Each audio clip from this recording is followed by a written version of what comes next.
Reactive is karmic action. Karma actually means action. So when you react to a situation, to a person, in whatever way you react, then you produce, in Eastern terms, you produce more karma.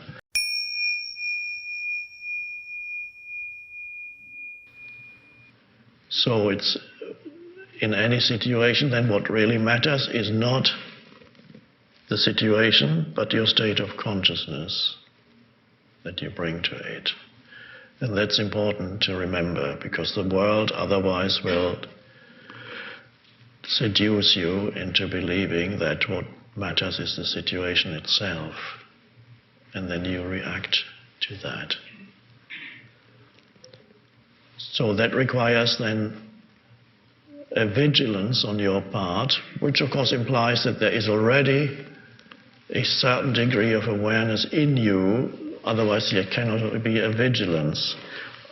So we are already taking for granted, we assume all those of you who are here and listening to this, in you there is already a degree of awareness, and that enables you to be vigilant as to your inner state in any given situation. So that your vigilance is towards, okay, it becomes second nature. You become aware primarily of your response to the situation. And you pay more attention to that than whatever it is that you do with regard to the situation. And so you realize attention. So you bring yourself into attention, and there it is. And then everything changes as you bring that precious gift into this world. It's amazing. The world is, and you become one with the entire evolutionary impulse of the universe, which is towards consciousness. And then you actually, when you become one with that evolutionary impulse, then you actually find things unfold in your life with greater ease, because you become one with that vast movement, something that wants to come into this world, and you transcend the personal, the merely personal.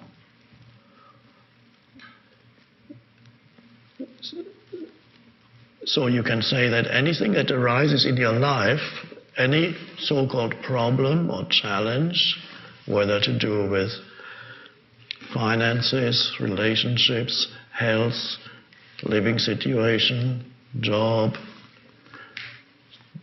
I think that's about it. That's where the problems arise. Other people, a lot to do with the problems in your life. Probably large percentage of problems come through other people. They're dreadful other people, isn't it true?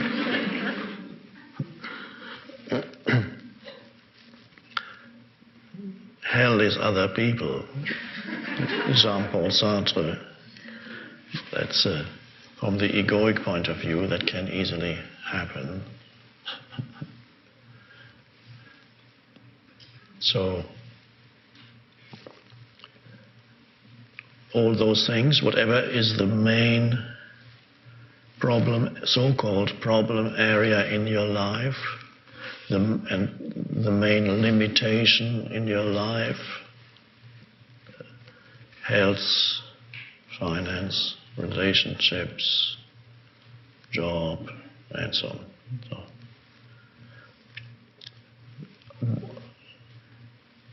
meet it with that state of, in that state of attention,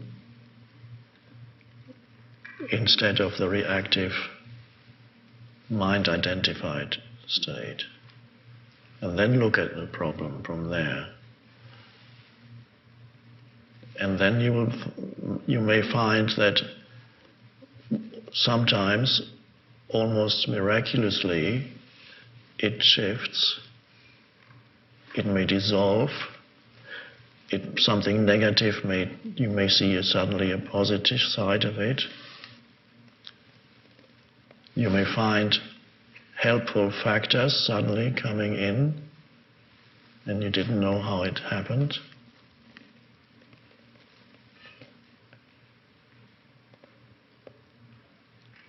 Or you may find that internally you transcend it completely, so your inner state is no longer dependent on the external condition. That is perhaps what is sometimes called detachment. You're free internally from the situation.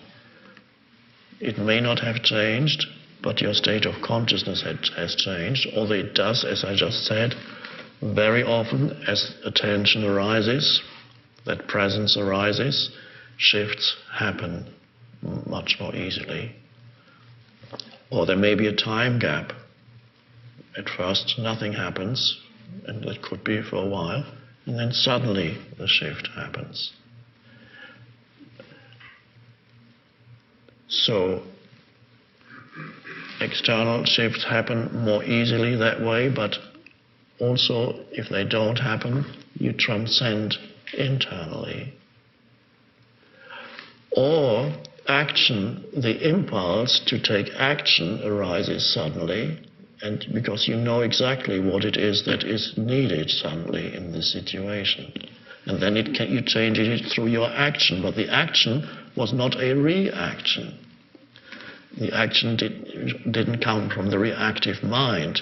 It came from a deeper place. It is not reactive. Reactive is karmic action. Karma actually means action. So when you react to a situation, to a person, in whatever way you react, then you produce, in Eastern terms, you produce more karma. When you're free of reaction, you do not produce more karma, which is unconsciousness. You do not produce more unconsciousness in this world, which, in other words, you do not contribute to the problem making that all other humans who are not giving the consciousness to this world, they contribute to the problem making, even those who have good intentions, because there are many humans who have good intentions. But whatever endeavor they undertake, they'll find, things happen that they hadn't foreseen, and the good intentions turn into something else. You can see it collectively, good intentions without a shift in consciousness, just because the mind says, wouldn't it be nice to have a more peaceful world? Yes, of course. But a fair world where people are actually equal, and wouldn't it be nice to bring that about, says the mind. People don't accumulate possessions anymore, wouldn't that be nice? And then exploitation comes to an end of wealthy people exploiting all the poor.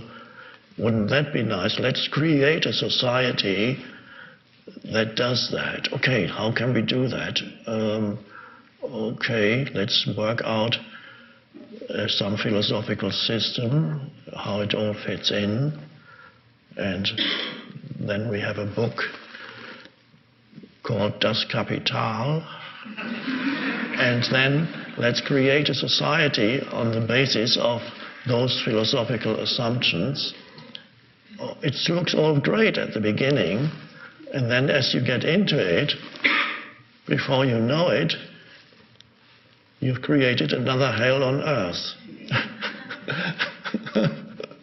And it all started with good intentions.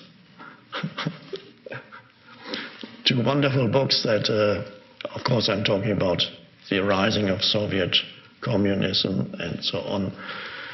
Two wonderful books that show you how things go wrong in that way. George Orwell Animal Farm, and another less known novel, Arthur Koestler, Darkness at Noon, tells the story of how wrong things can go. And of course we have the famous expression, the road to hell is paved with good intentions. So there needs to be, all these things are true, the world where exploitation no longer happens, but for this world to come into being, there needs to be a shift in consciousness. And this is why we are here.